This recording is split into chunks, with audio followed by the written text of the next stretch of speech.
We are live out in the field.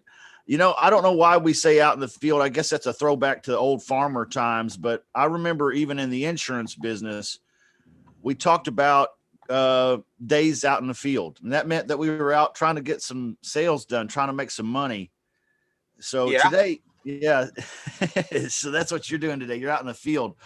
I look like a ghost. I'm disappearing part of it. But look, if I take, now this is my wild hair. Maybe that'll help.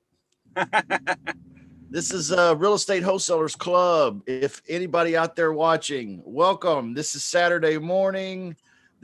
We do this every Saturday morning. It's a public question and answer session or Q&A session.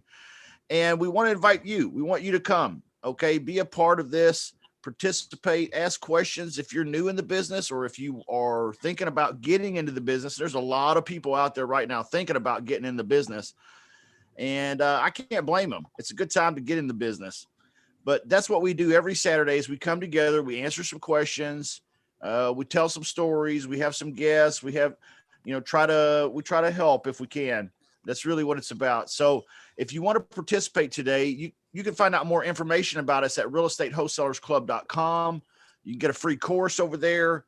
Agreements package comes with it, the whole 9 yards, but also you can come in here to the Zoom room and visit with us today. It's www.zoomjustin.com. The password is money. And we're always appreciative for everybody that does participate. Today, we got quite a few people already lined up here in the Zoom room. We've got Ace, of course. He's going to share with us. He's out in the field today. He's making some progress in his real estate business. And he's got some projects that he's working on. He wants to show us. So we got him, we've got Dion, we have Jaime, we have LaShonda, we have Mark, we have Sandra, we have Victor, and we have lots of others watching us out there too. And we want to say thank you. But if you want to participate, feel free. Jump right in here like Larry is right now into the Zoom room and participating with us. You get more out of it if you put something into it, right? Yep. That's how it works. Man, why is it everything in the whole dang universe seems to work like that, You get what you put in. It's always like that. Yeah. So, the problem with that is that I like to sit on the couch a lot. Okay. Yeah. As long as you're good on the phone, you can sit on the couch all you want. Yeah. Well, that's true too. So, nowadays, with technology, we could totally sit on the couch a whole lot and use the phone and start making some money anyway. What a great time we live in. I mean, I remember as a younger guy before all this technology really became mainstream and everybody has it in their homes. Until then, it was just something, people had bits and pieces of it in their home, maybe. I remember the Tandy computer. Probably a few people in here remember the Dandy Tandy. I had a Texas Instrument and it didn't do anything. I didn't know how to do anything with it, But nowadays, and we all had to work outside the house. Right. So like I had a job, I have two brothers. They both had jobs. Dad had a job. Mom had a job. We all worked outside the home trying to do something for a value for somebody else so that they'd pay us. Right. So, but nowadays I have a real problem. It's not the lockdown. It's like I was on personal lockdown before lockdown even happened. You were ahead of the curve. Yeah. Somewhere along the way, I was just like, I don't feel like going outside today. And I think I'll just stay inside today. And then I never left. Everybody adjusted to how you were living. Yeah. It is an adjustment. I'm glad you said that, for not just for you, but for your family, for everybody out there in your life. When you start getting that shut up money, it is an adjustment for everybody. Yep. Believe me. Yeah. And let me just clue you into a little bit of what I mean. And this is just a piece of it. You think, oh, I want to be home. You're at work and you're thinking, oh, I want to be home. I wish I was at home. I want to be home. I'd play with my kids today. Do this with my wife today, or I'd go do this with my buddies, or I'd, have fun doing this, or I really wouldn't want to spend time playing video games or whatever. You know what though? What makes the video games fun is playing a lot of times playing with other people, right? What makes being at home fun is that you think that being home means playing with the wife more, You think it means, playing with the kids more, but you get home and you realize that they have a life. They have a life too. Yep. And you've been working. And so you're kind of a disruption into their life now. And guess what? All your buddies are at work. Yeah, pretty much. And now you don't have nobody to play with. Yeah, all the other kids are at school. So, it's just like, what do I do? Well, you could work. Yeah, but nobody's forcing you to work anymore, remember? So it's quite an adjustment to get the shut up money. And I know everybody out there is longing for it. Everybody out there wants it. That I did not expect that hashtag shut up money to catch on at all, but it has. And people are like, yeah, I want that shut up money. That's exactly what I'm talking about. And you know what, guys, I know you want it. I know you need it. And I want to help you get there. But I'm telling you, it's just the beginning. It's just the beginning of an entire life makeover. Okay. Yep. Sorry for the long intro. You guys are used to that. I am a talking machine. I can't stop. It's good to see everybody here. We've got lots more that have piled in here into the Zoom room. If you want to hop in here, go ahead. But without any further waiting, let's go right now to live in the field action investor Ace. I call him the Ace of Texas, Arturo Cervantes. Hey, what's going on, dude? It's good, man. Good. Again, yeah, like you said, it's a transition. One of the things that you do bring, that you need to bring once you cross that shut up money line, that you start making that shut up money, you still got to bring your hustle behind it. Because if you don't, a lot of people, like you said with your story, a lot of people blow that money right away. As soon as you get it, it's like the thermostat. You're used to not having money. So when you get money, you waste it because you want to go back to where you're at before. So, you got to bring your hustle and you got to change a little bit of your mindset, because now you're not making $100 an hour. Now you're making $600 an hour and you're making $30K a month.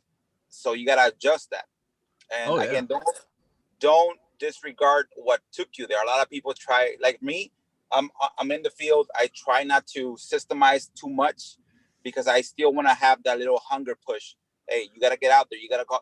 I still talk to sellers. Right now we have a project going on. I still want to be in the field. I consider myself, I'm too young to try to go passive right now.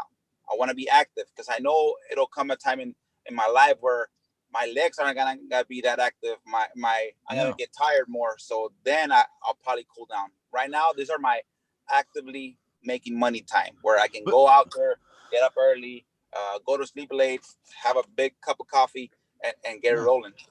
But you don't understand, Arturo. I've been trying to get my first deal for a long time, and I finally got it, and it was $10,000.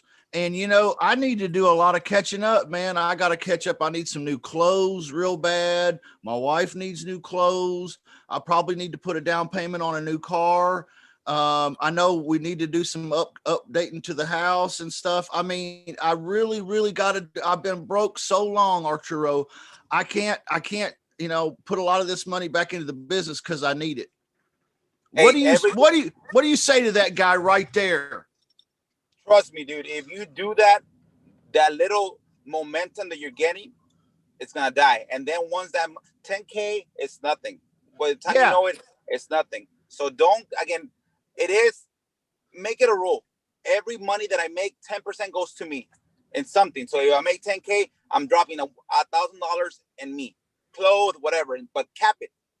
And then continue growing. Again, everything else goes back to the business or goes to your savings. Don't be that person that automatically gets 10K and you don't see him for a month because he's going on vacation. Yeah. And then gets back and there's no more money. And now you're going back to the struggle. You don't want to be in the struggle all life. You want to be in the struggle for one time in your life, the first 5 years in struggling, and then growing from there. You can't live like that. You'll stress yourself out so much that it's not even worth being in the business, because you get 10K, you don't do nothing, you drop it off, and damn, I have zero now. Exactly. You're going back up the mountain again. Yeah. You got to start over again, dude. Yeah. With no momentum, no money. Right. Yeah. And talk about aggravating and frustrating. And it's really a personal problem, right? Yep. Don't be like everybody, guys. Again, one of the things that I've learned, because again, I wasn't a real estate investor. I just started this like 3 years ago.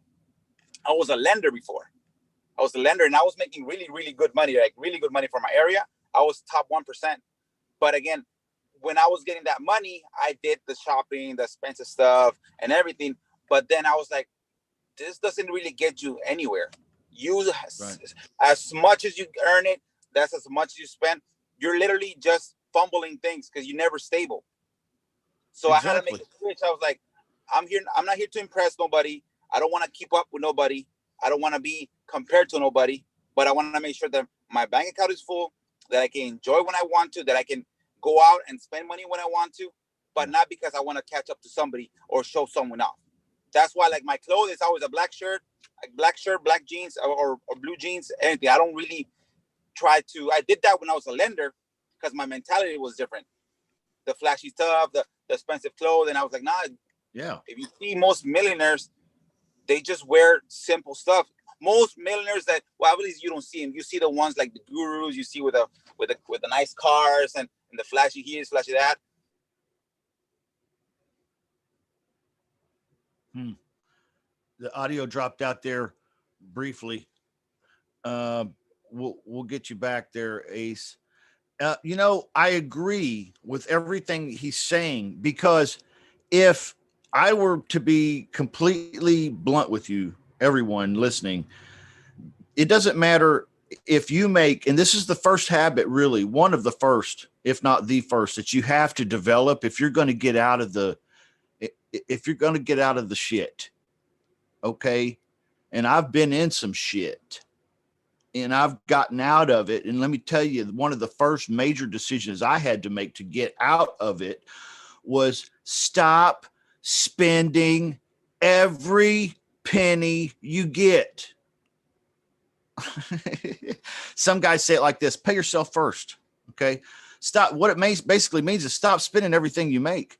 And it doesn't matter. The fact is I could show you, Grant Cardone could show you, Jordan Belfort could show you, maybe Bill Gates or somebody in the tech world could show you how to make millions of dollars.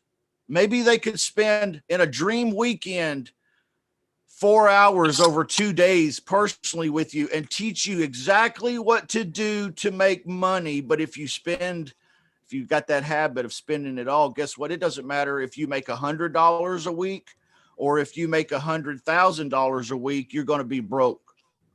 You'll be broke just like you are now. Okay. And maybe, just maybe, I'm just throwing it out there that the universe says, okay, and I'm going to say the universe, but I believe there's a creator. I call him God. Okay.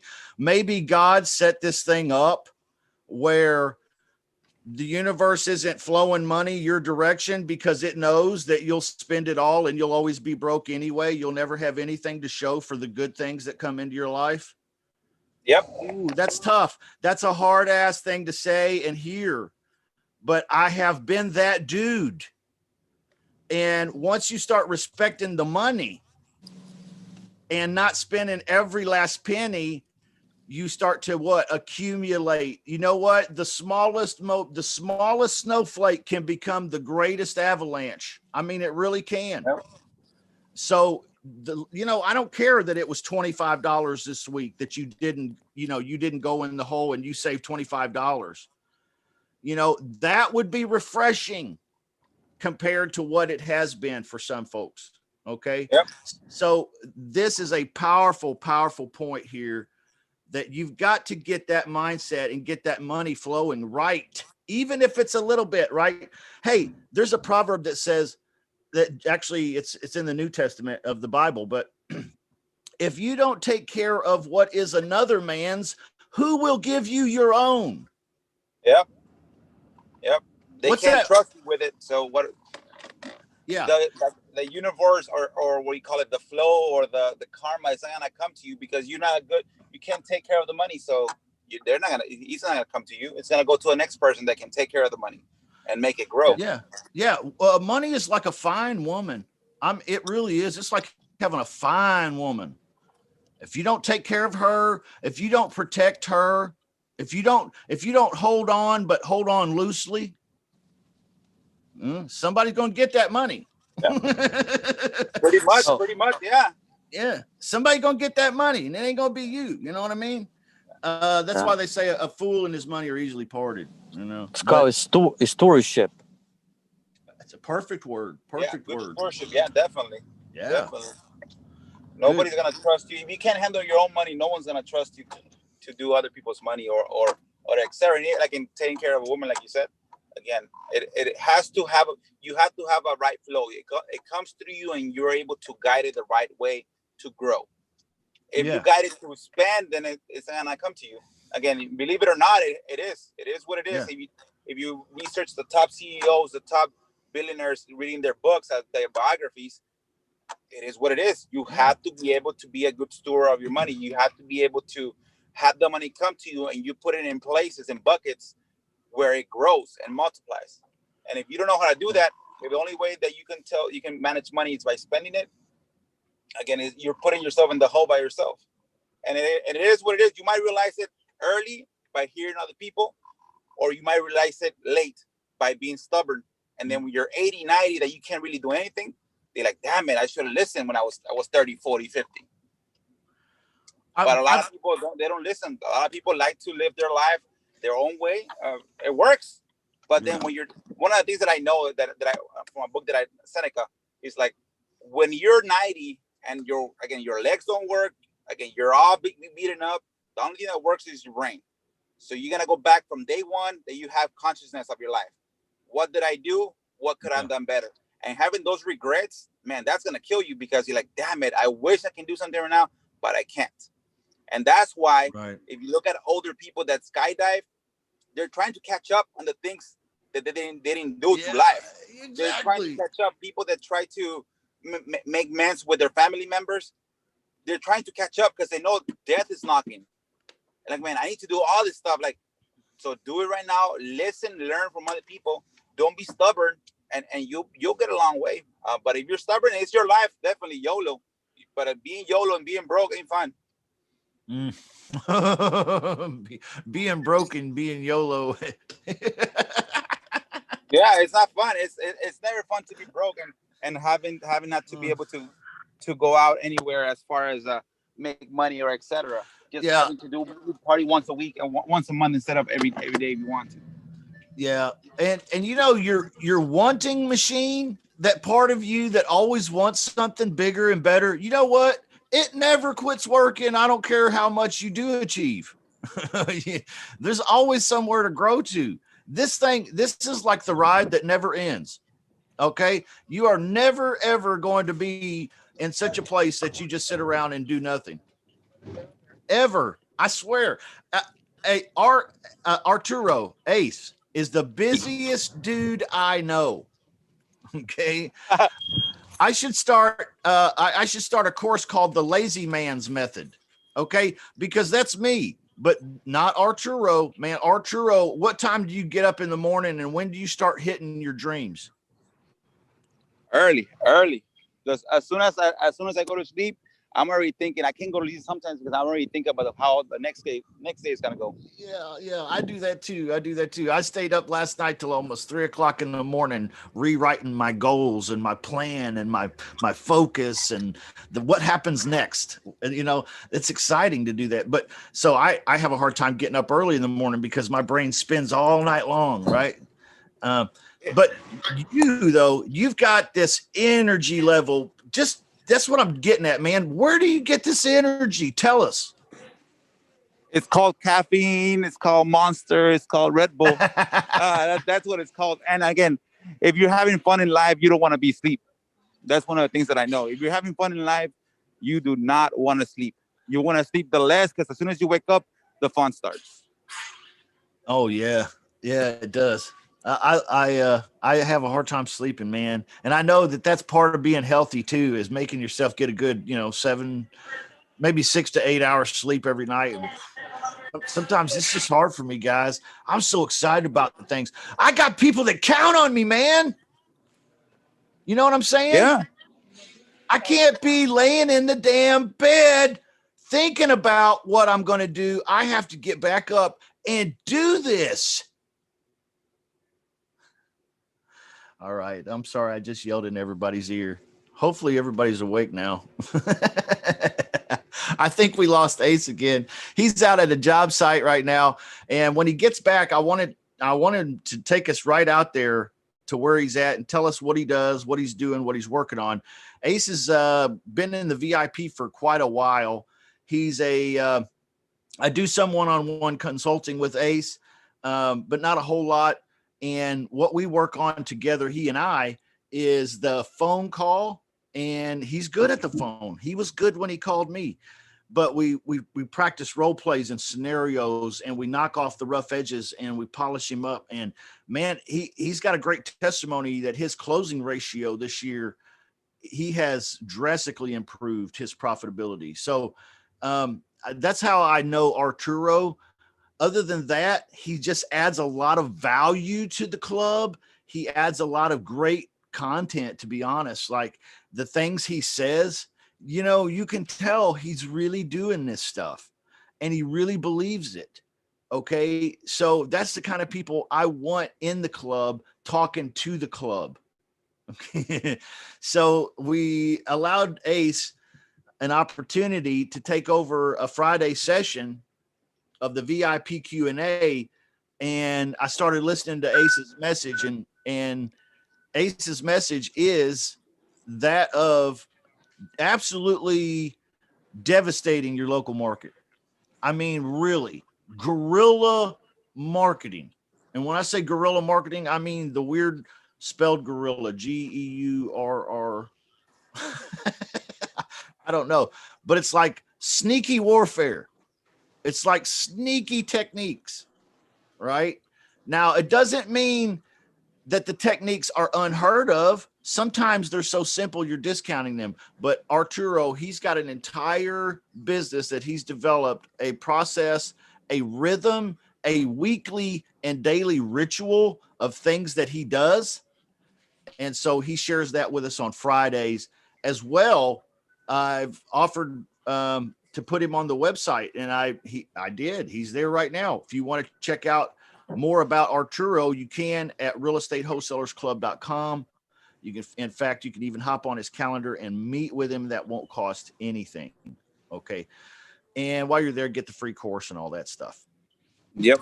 Are you back, Arturo? I'm back. Yeah. You're at Home Depot? I came into the Home Depot and my signal got lost. I see. So what are you getting at Home Depot, and what are you working on today? What's the Ace of Texas shooting at?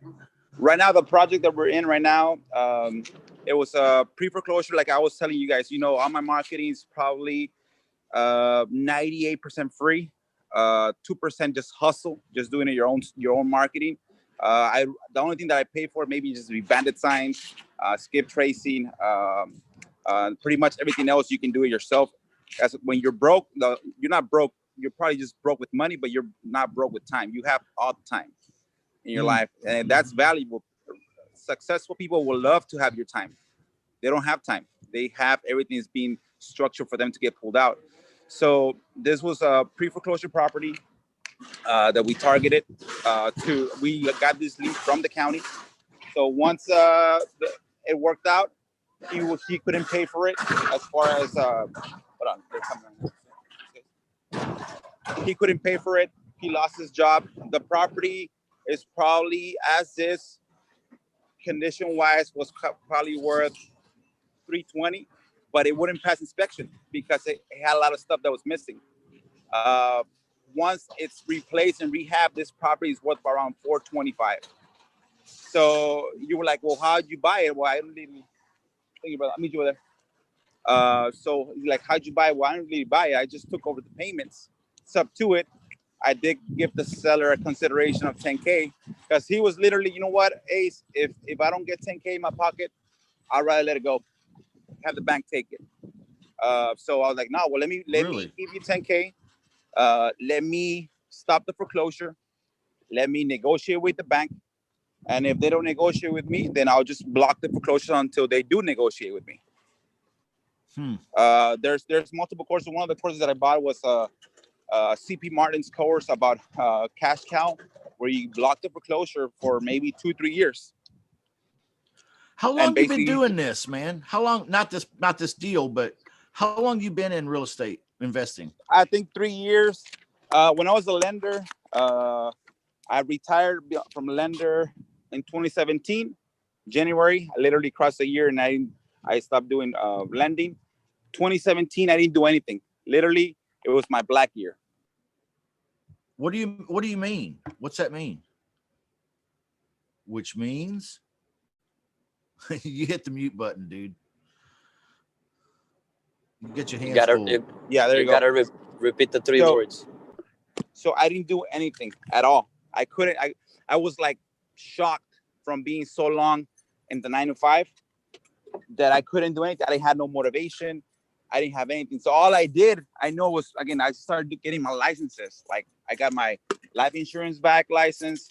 I got a certification to be a certified financial advisor. Wow. But I couldn't do anything. I was just stunned, not having energy, not having that motivation that I had when I was like 20. Hold on, let me put the camera. Well, how old are you now? I'm 38. 38. Yeah. So I was a lender. So my career started like this.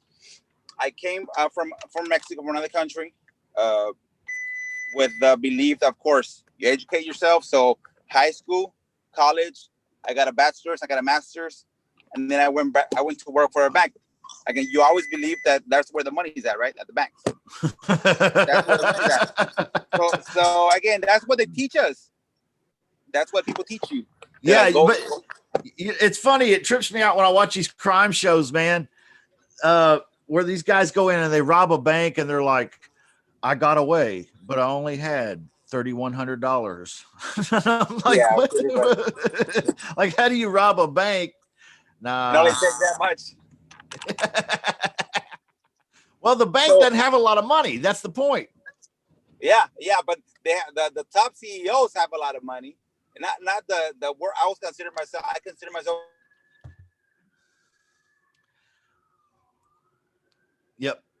I think we cut out again. Yeah, guys. The bank. That's funny. My ex-wife used to work at a bank, and I was surprised to learn that the bank is actually not that lucrative, especially for folks that work at a local level. But I've gone into the bank as a real estate investor and tried to withdraw my own money, and I've tried to withdraw $6,000 one time. I think it was another time. I think it was $17,000 in cash. And you know what, man? They choke at it. It's like, well, I don't know if we have that much. We'll have to go to the vault. And then I don't even know if we have that much in the vault. We might have to order. And I'm like, this is the bank.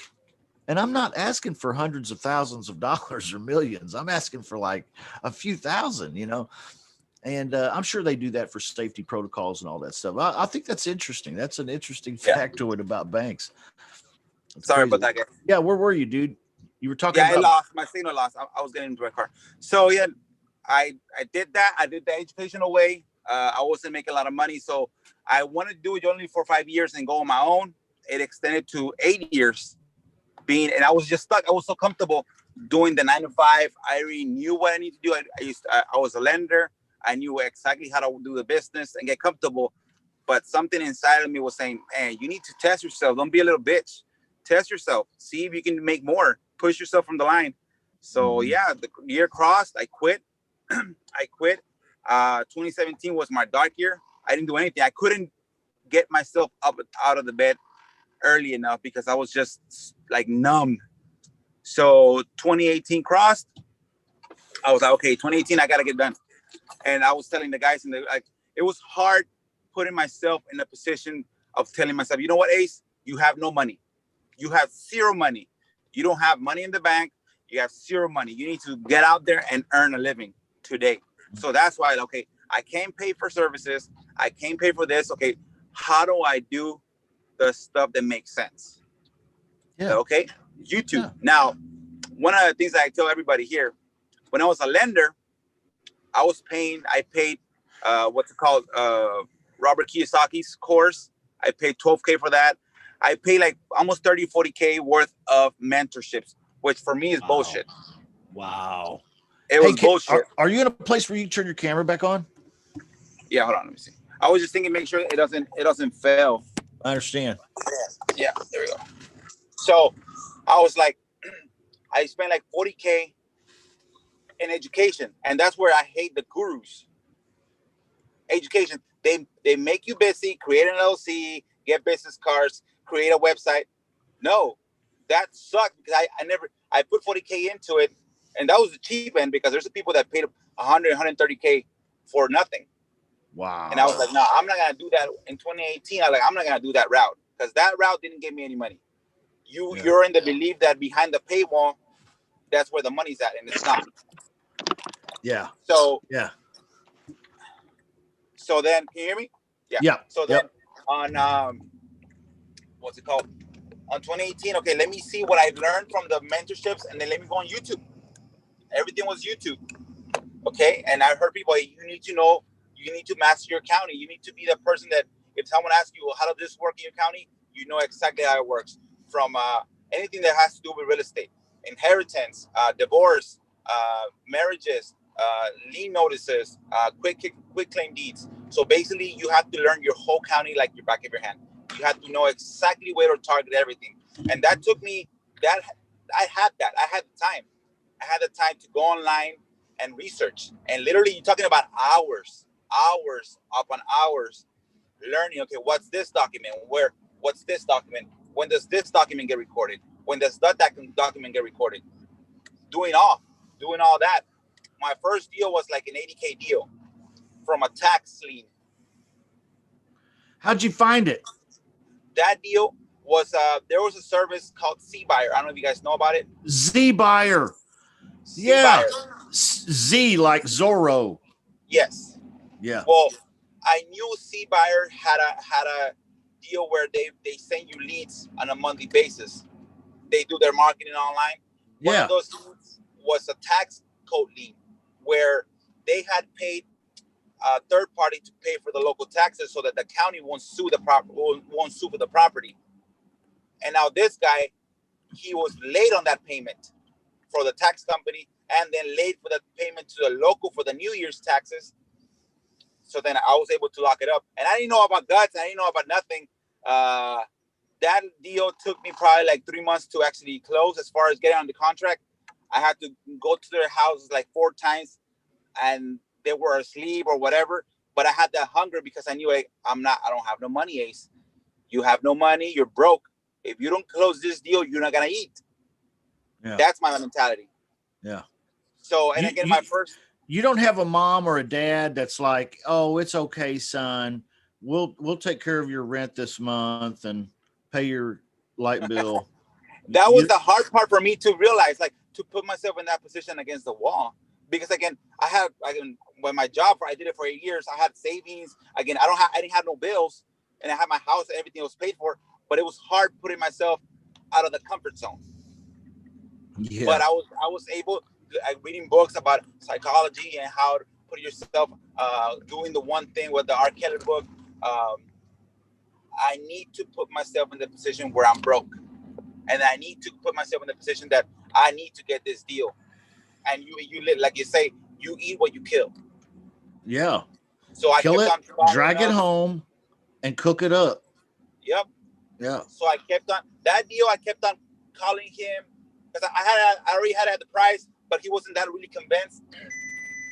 But I kept on calling him. I kept on showing up to his house because I knew he had to sell it. The house was really bad, and he had this lien against it that they were gonna foreclose on. So eventually, I locked it up. He said, "Come by at 11." I went by. I knocked on the door. He texted me back like an hour later. Hey, I was asleep. Sorry. Hold on.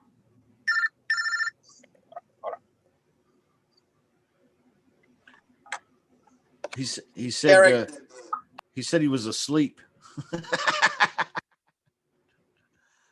That's funny. Yeah, sometimes we judge these things, guys. We calling back a guy, he doesn't pick up, and we think, oh, he's ghosting me. He's ghosting me. I've called this guy back 2 times now over a couple days, and he didn't call me back. And sometimes they are ghosting you. And that's why we teach here before you get off the phone, confirm that next appointment. And I say confirm on purpose, because if you're not confirming, if you're just confirming a next appointment, you kind of halfway confirmed. You got to confirm, or you'll be doing the follow up, which is what you guys sometimes end up doing, right? And me too, because I didn't confirm right. So I got to confirm, unless I want to follow up. Now, if you are playing the follow up game, it's easy to judge a lead and say, well, this lead hasn't called me back in a couple days. It's probably a dead lead. It's probably gone. And then that's an okay way to think about it if you go about finding more deals. But the reality is you don't really know what's going on in that guy's life. Okay. You don't know that maybe yesterday was his birthday and today is his wife's birthday. And, he's just not able to get to the phone. Okay. Maybe that's the case. There's a lot of stuff that can happen. And it's funny that Ace is saying he called this guy and the guy said that he didn't answer because he was asleep. Yeah, he told me, oh, I'm sorry, Ace. I couldn't make it to the door because I was asleep. But most people were like, oh, okay, this is the house where it's at. You see that which one? This one right here. Let me pin your video so people can see it. ADT, right? You'll have to show us again, man. I had to adjust there you go. Oh, wow. Look at that. Man, how many people here would want to live in a house like that? Yep. Look at the isn't it? Yeah, man. It's a nice neighborhood. Yeah. There's one of the top neighborhoods in the county, actually. So you're a pretty house wholesaler and investor. Not really. This house was, you look at it, we moved the fence. We cleaned the pool. The pool, like, if you would have seen this property when I first acquired it, it was like really bad. So this one getting new sod in here is actually getting rehabbed. You're updating this one. Yes. Like a hotel or like a complete ugly house wholesale. See, on this one, this is the strategy. This house probably, once it's fixed up, it's probably like $425.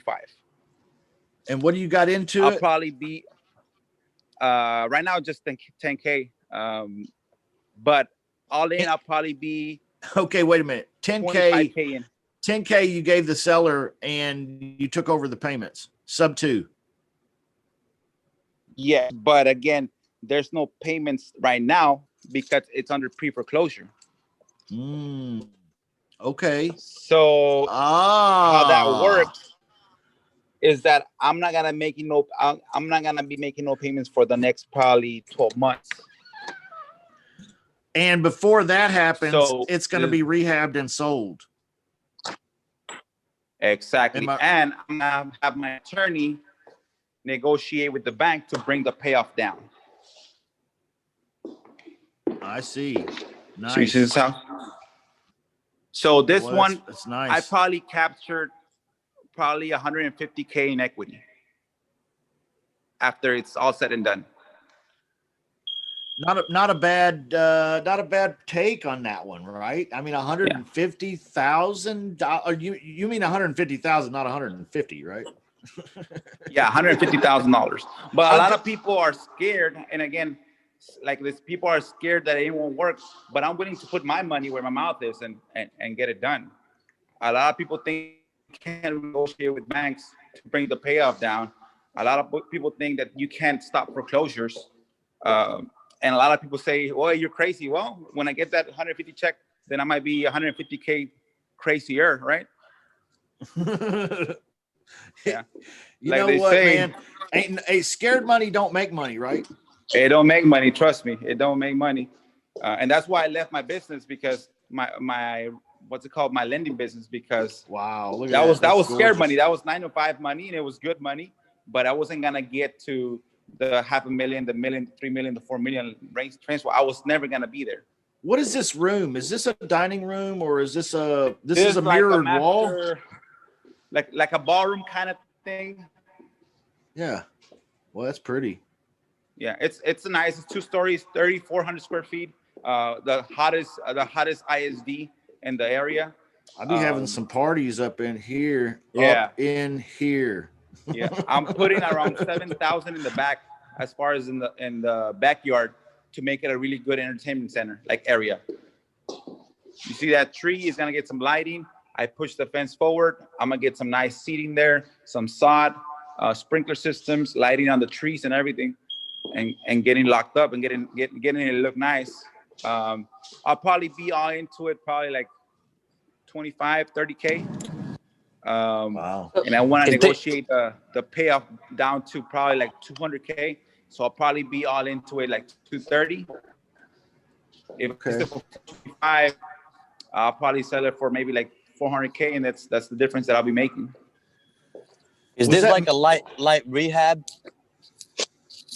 It's well, we're open, not really a light rehab, but I get really good labor cost. The 5 major systems, though, okay, because I talk about the big 5. When people go in and look at these houses, the big 5, the roof, the foundation, the electrical, the plumbing, and the HVAC. What was that like in this house? It was all good.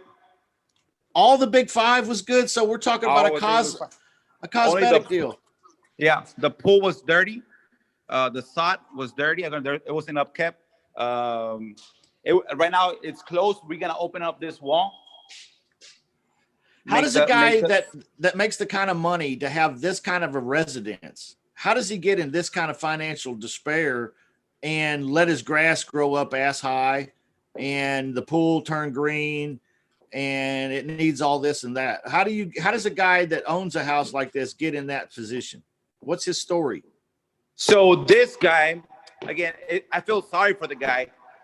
He was a border patrol agent, and he got hurt at the job. Oh no. So he lost. So again, going back to the guts, you push him to like, well, how can I keep it? If I can help you save it, can you keep it? He's like, I can't make that mortgage payment, Ace. I would love to make that mortgage payment. So it's a payment problem. Even even after it was a payment and income. Okay, so is this one of those guys that spends every penny he gets? No, but he was making 120K a year, and from one day to the other, he started making 30K. A year. Oh. So what happens? If you want to? What happens when that happens? You lose your house, you lose your wife, you lose your pickup truck, and your dog, and then you become a country and western singer, or you love country and western music. Yeah, it's tough. It's tough, but sometimes again, like I was telling the guy, you gotta let me know. Again, I can get this property out of your hands. His main concern was I need to get 10K so that I can get some land. I already made the decision that I'm not gonna be able to keep the house, that I'm not gonna be able to make the payments. But if you can help me getting 10K in my pocket, I'll do whatever you want to negotiate with the bank. I'll do whatever you want to slap the bank and make them adjust the payoff to where it makes sense. So you could have wholesaled this one, but you decided to stay in the middle. What was your thought process for what to do with this? You come across a guy with motivation. This is a deal that's got a little bit of hair on it. Okay. I'm not going to say this is a monster, but it's got a little hair on it. It's not the most simple of all deals, right? So how did you think through the process? What's my exit strategy, and how did you get there?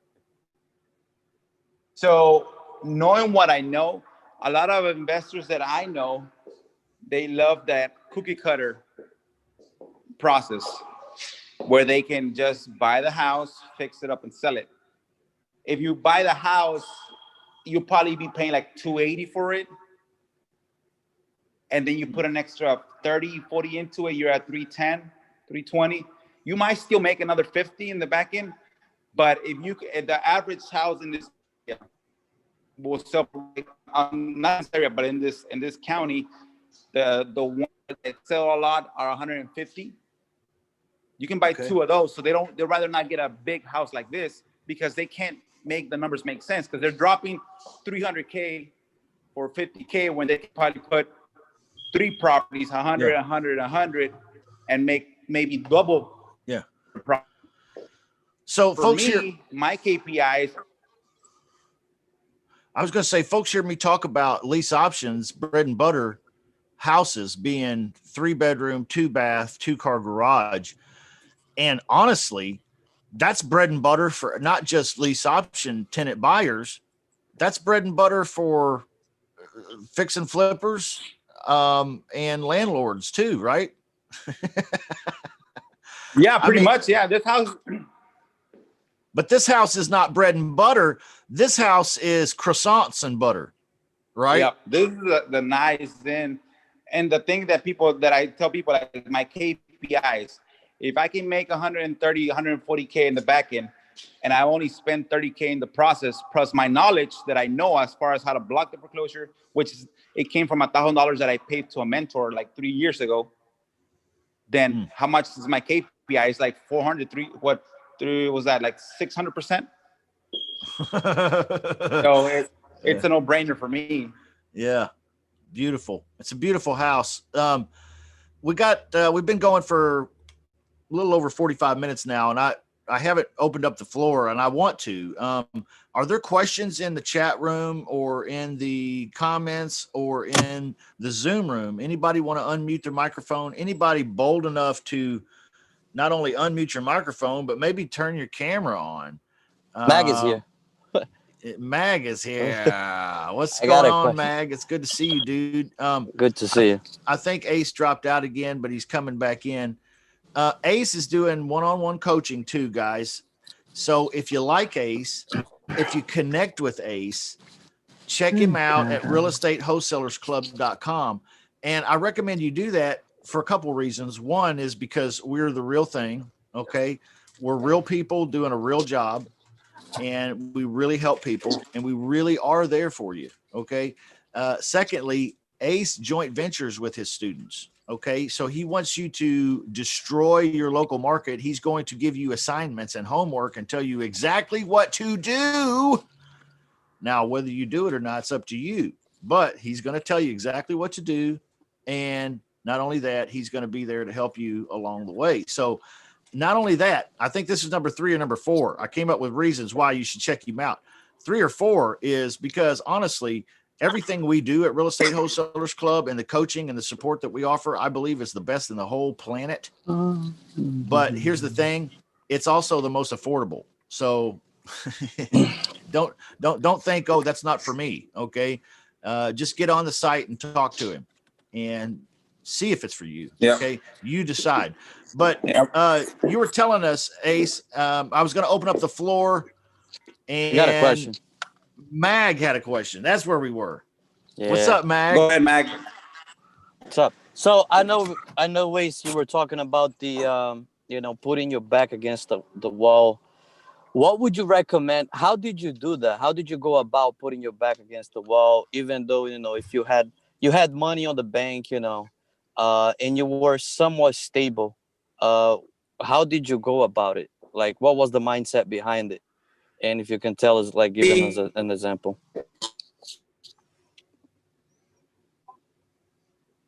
Fight myself because it's hard. Can you hear me? You broke up. It's hard.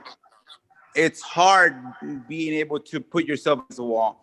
It's hard doing that. It's not knowing that if you log into your bank account, there's money there and you have no bills. It's hard doing that. But again, I read a lot of books. What I like to do at nights, I read a lot of biographies. Well, not read them. I like audiobooks, like biographies of people that have gone through a lot of stuff. Audible. So like Elon Musk book, I read that one. The book from what's it called? Steve Jobs. book, the one thing, that's a book. So I read a lot of those books that I try to transport on those people's minds on how they had no money. Yeah, Hold on. exactly. I got this coming in. You get you get their whole life's experience. I've heard guys say this. Let me tell you one experience, and you guys will relate to this because you know him, Claude Diamond. Okay, just as an example, when Claude Diamond and I met him for the first time, I bought, okay, and it's not like I bought a book or a cassette tape or a video. I bought it all, baby. I bought it all. Okay. Because I want it all, you know. And what I've gotten, not only a friend, I've got a great business consultant. I've got somebody that can teach me exactly what to do and how to say it and how to, you know, how to present things and ways to think of things.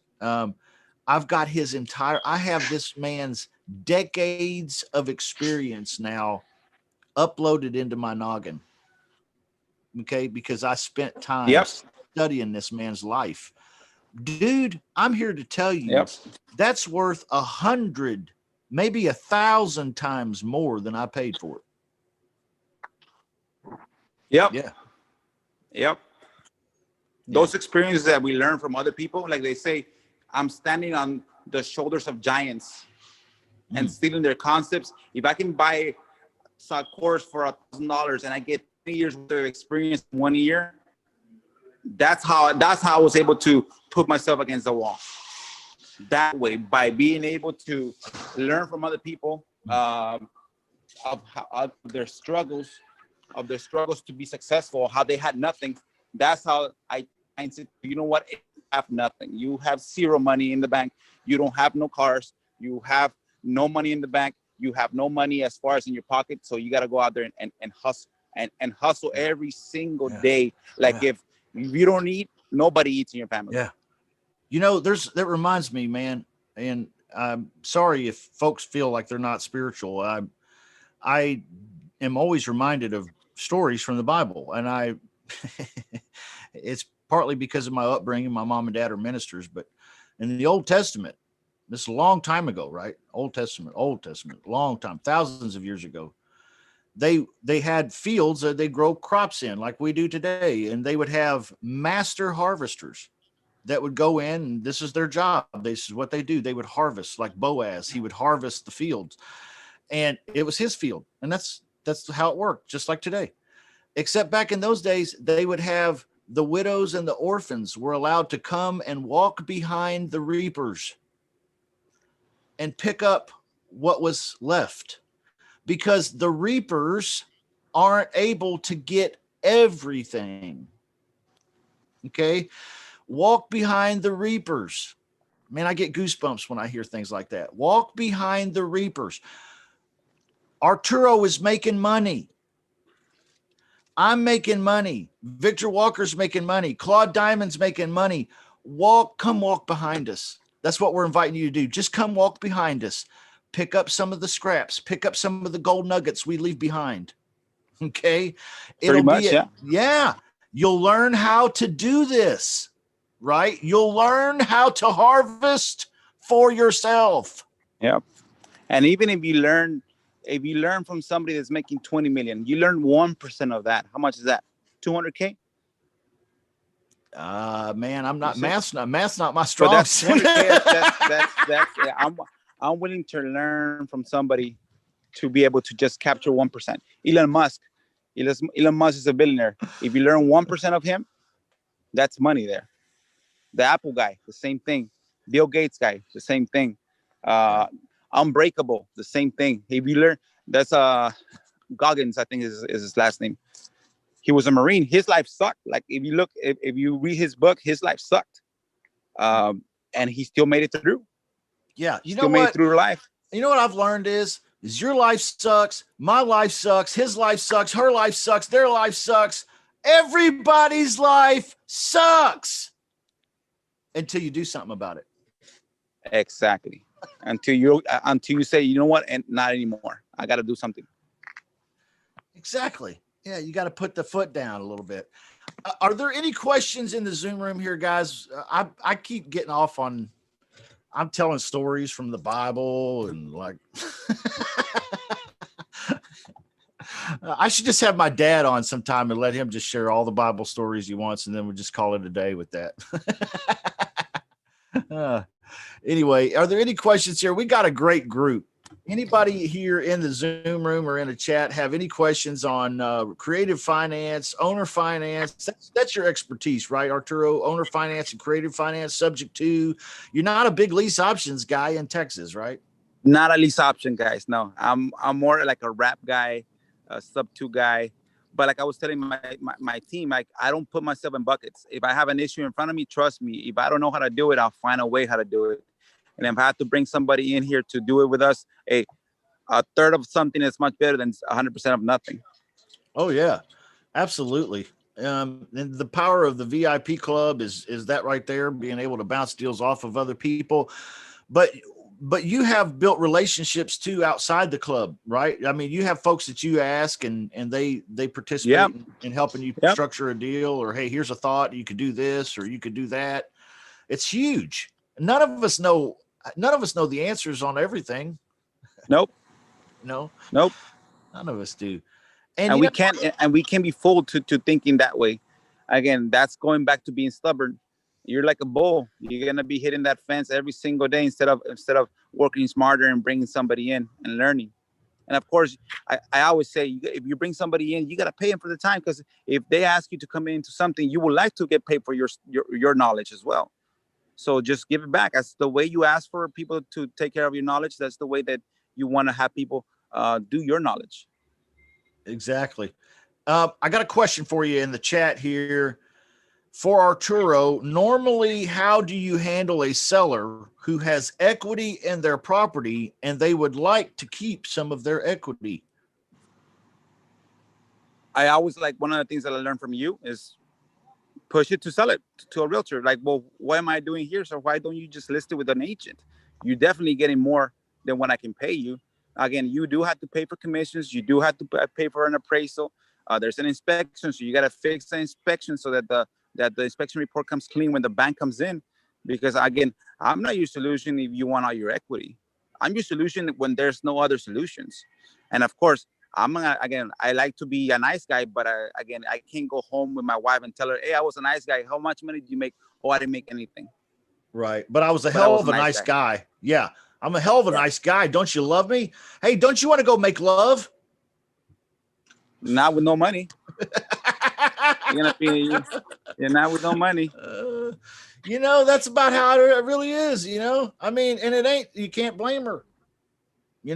Hey, I'm stressed out about this, right? Yep.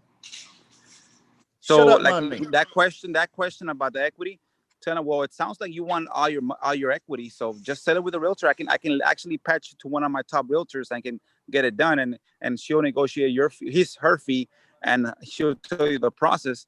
But if you want more of your equity, then I'm not your buyer, sir. And again, just let me know, like I was telling you in the beginning. If I'm not your buyer, just let me know. Fire me. Let me go on to the next project. The good thing about the United States and the economy, there's more properties that I got to see that I can't handle. Mm-hmm. Yeah, not a scarcity mindset. Mindset in this business. The minute you sound like you're chasing that homeowner to convince them to do a deal with you, you've lost this deal. You already lost. Yeah.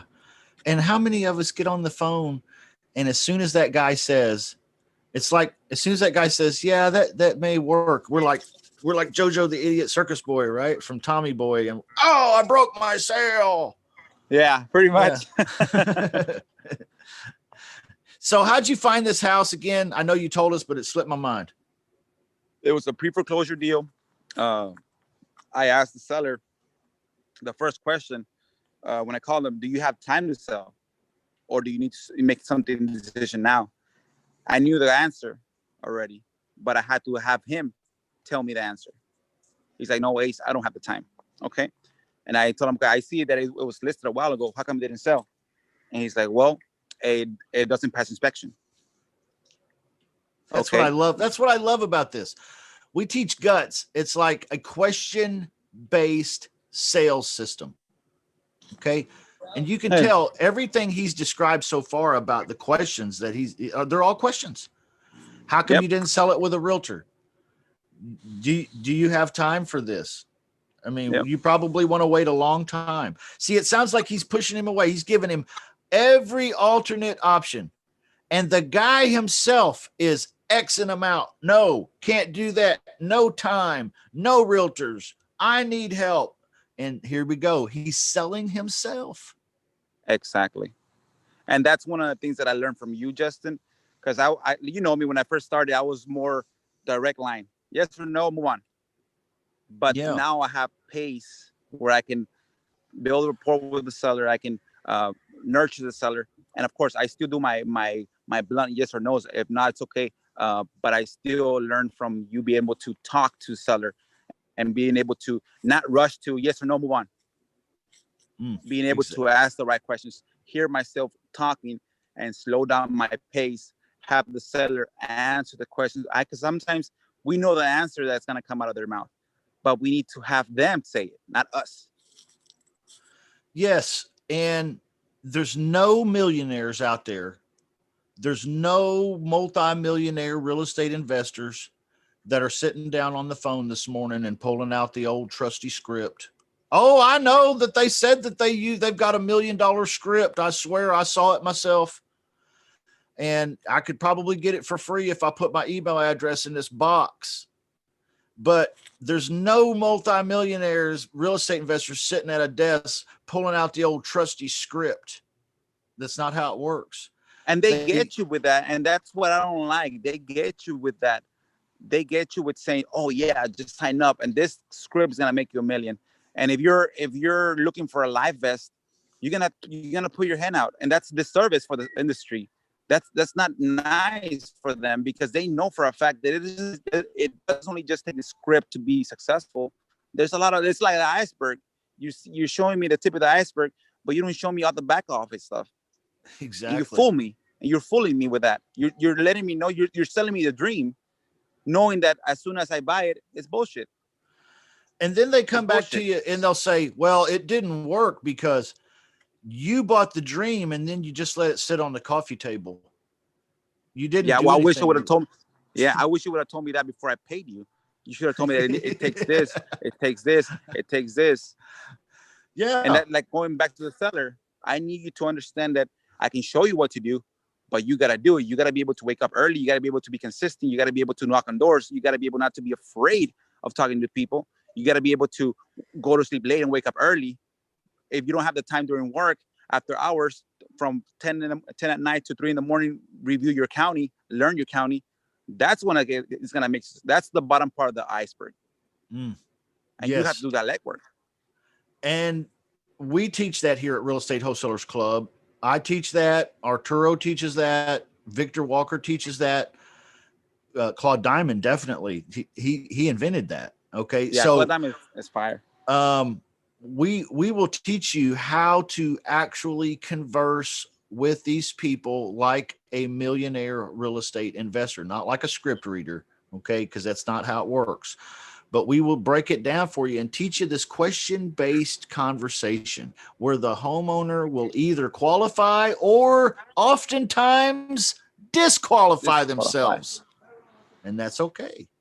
It makes my life so much easier. So much easier. So walk behind the reapers. What was the other analogy?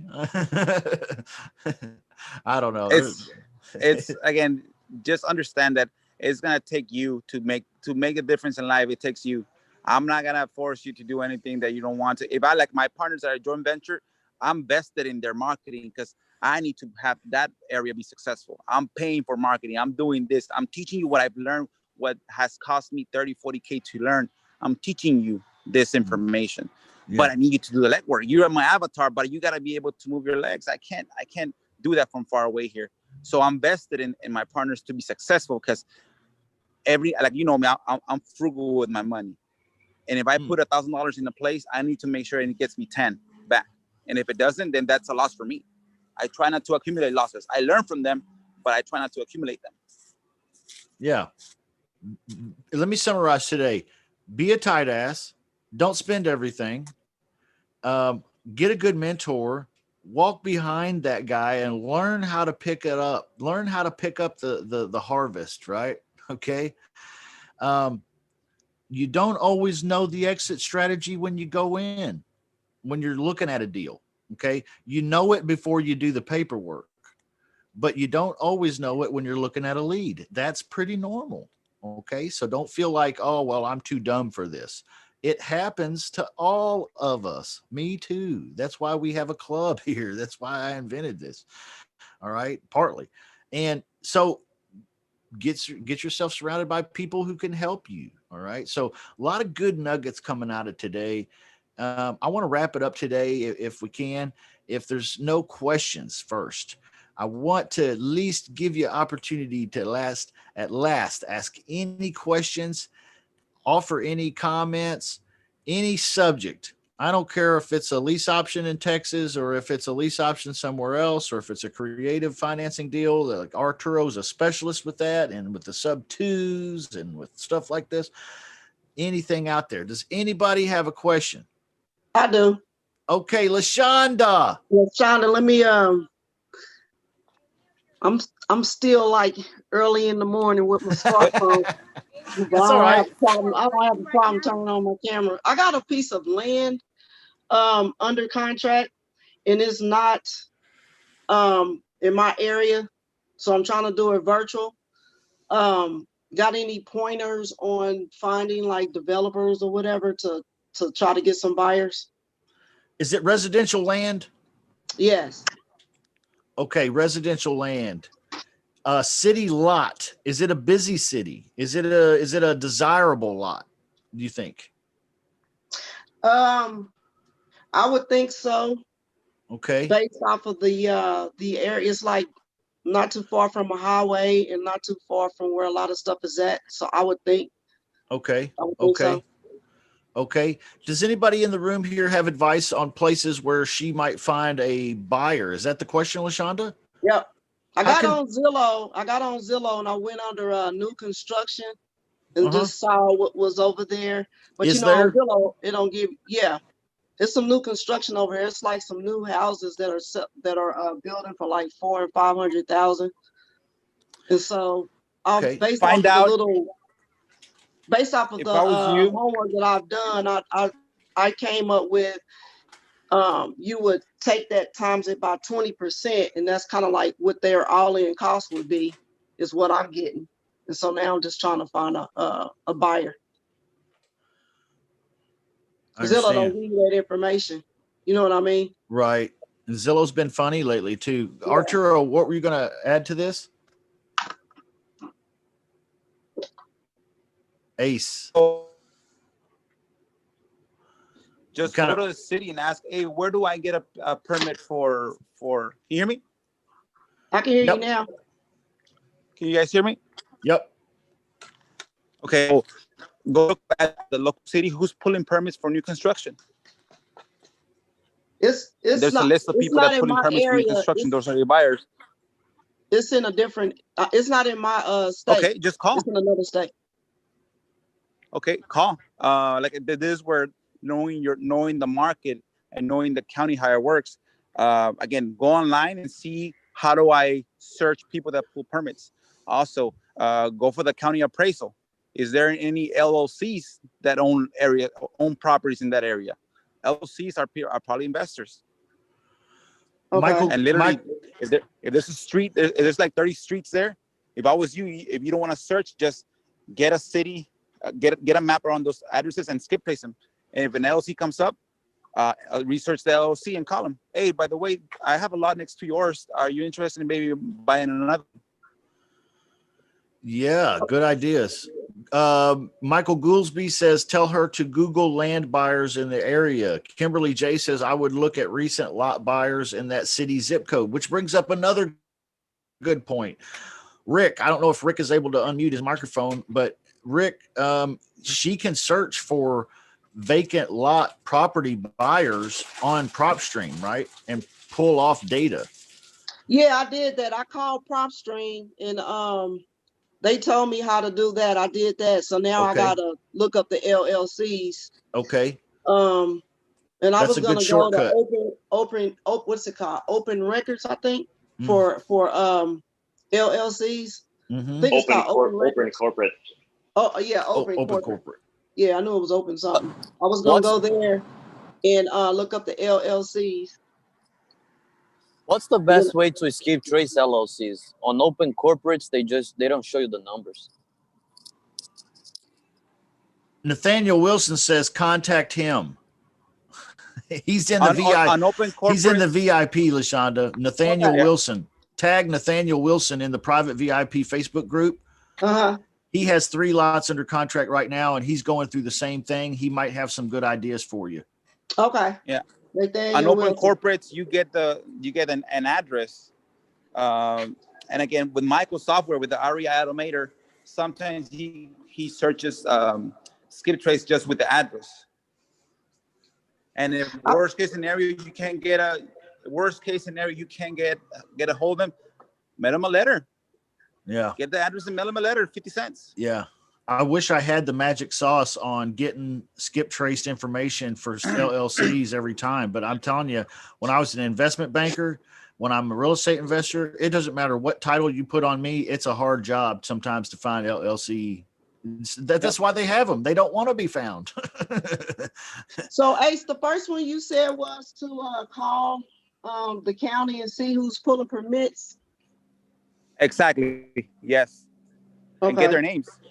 And again, if you want to go guerrilla, and if you see a new construction, just buy a $2 for sale by owner sign and put it in front of the yard. I bet you the owner of that house is gonna call you. Hey, what the hell are you selling my new construction? Oh, right. You know what? By the way, I was just trying to reach out to you. It works. It works. Right. Another way of doing that, Kimberly J says, is maybe call the local home builders group and ask if any other members are looking for lots to build on. There may be a home builders association or group or club in that area too, especially if there's a lot of new construction going on. Or the local RIA in that group too, Justin. Yes. LaShonda, the local RIA in that market. Yes. And who's the organizer of that RIA? They have a lot of a tap in terms of that area. Very smart, Sandra. Cool. And another thing, thank you for that. A lot of times the same folks that buy lots are the same folks that fix and flip.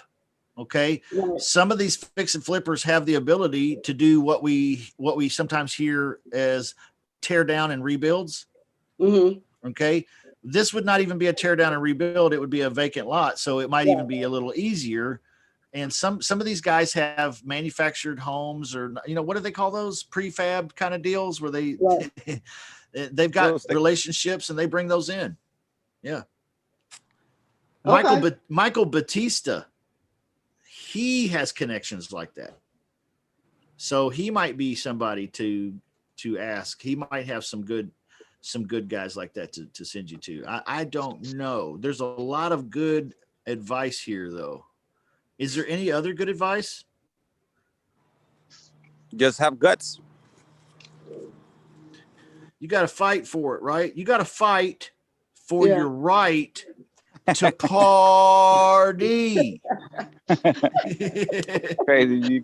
You crazy, Justin. Yeah, so crazy. I love you. So I'll do all those. Those are some great ideas, everybody. Thank you. I appreciate that. Yeah, LaShonda. Are there any other questions, anything here in the Zoom room before we call it a day? We've been going for an hour and 15 minutes. Hey, Justin. Yeah, what's up, Victor? How you doing, man? Great show today. Really enjoying. Hey, Ace, what's your budget on rehab on your property, and what's your ultimate exit strategy? I know you might have told us, but I might have missed it on the front end. On this one, my budget is gonna be $30K tops. And then negotiate with the bank to get the right payoff, and then put it back in the market. I know this house will probably put it back in the market already, rehab 425. So I'll be all into it, probably like 230, 240.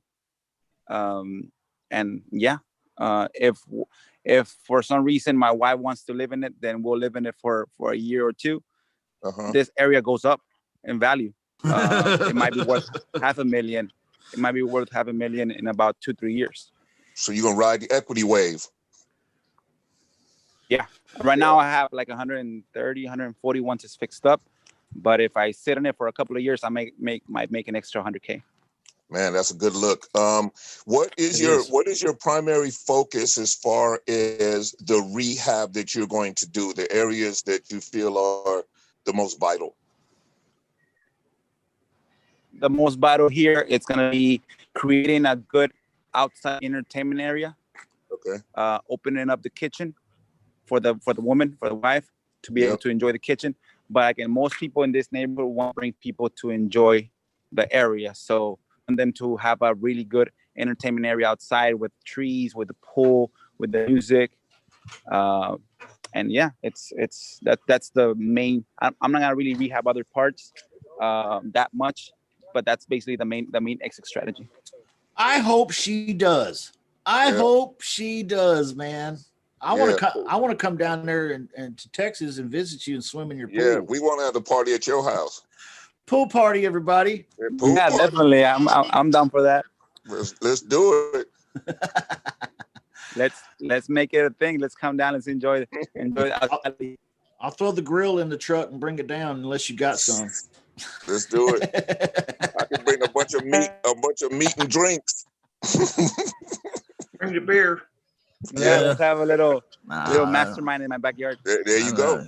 There you go. I'm excited about seeing the end product, man. I'm really looking forward to it. That'll be great. Thank you, my brother.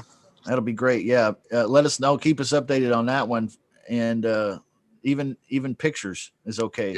Yeah. I'm taking before and afters, and I'll show you guys how it turns out. What I want is during. I want one of them action photos of you jumping into the pool. That might work. I can work that in. Arturo, are you going to run Ethernet drops to each room?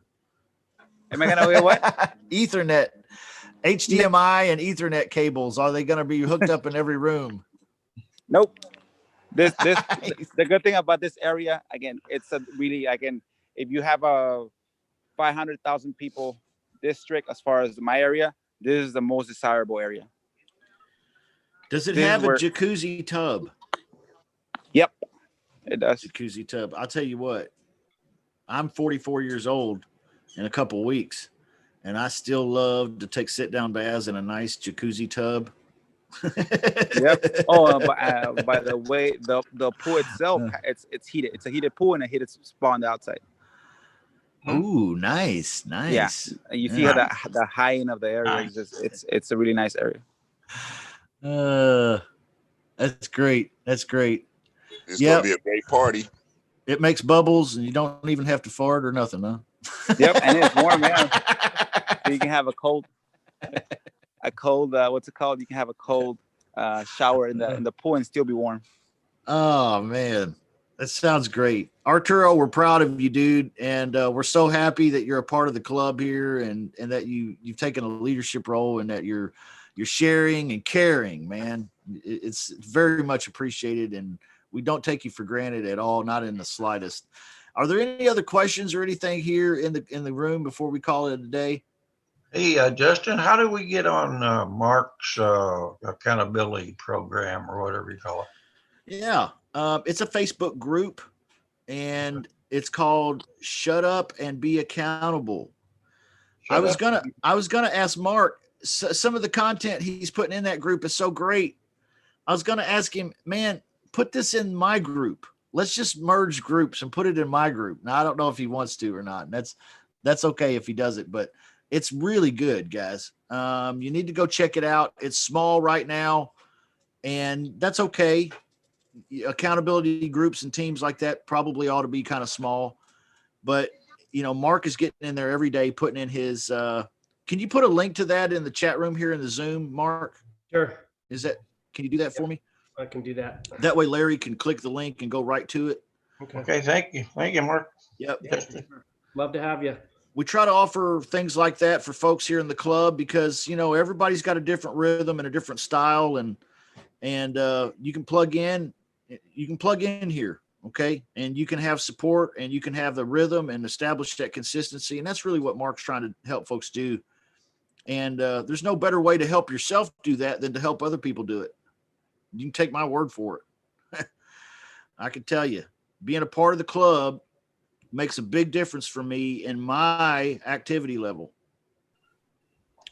Do you think I can do what I used to do and get a big check and then not work for 2 months? Do you think I can do that anymore?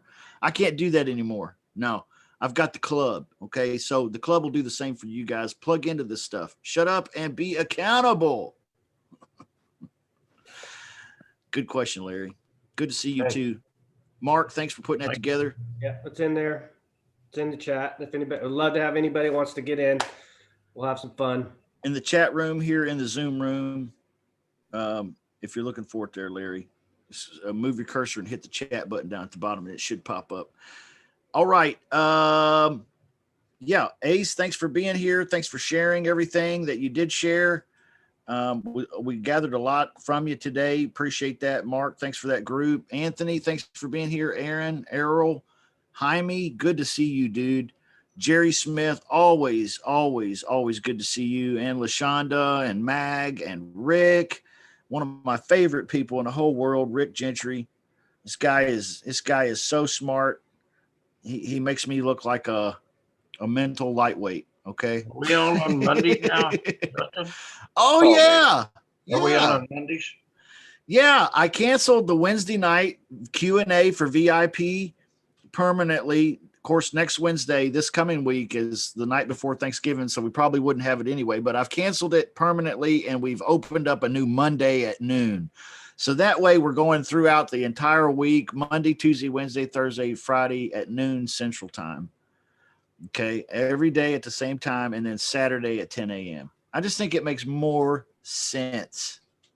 But so if you miss us on Wednesday night, that's why, guys. But we're here on Monday where we didn't used to be. So come check us out, realestatewholesalersclub.com. Sandra, Sean, Vernon, Victor, Kimberly, Nathaniel, Michael, and the list goes on. Thank you for watching today. Thank you for being a part of the club. I don't take you for granted either. Okay. I did this when no one was here. And now look at you. I love you. Thanks for being here. I really appreciate it. Yep. Thank you, guys. I mean that from the bottom of my heart.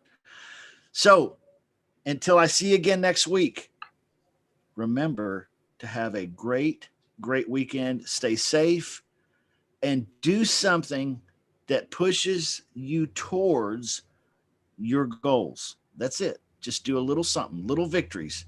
They add up. All right. Love you guys. We'll see you next week. Thanks, Justin.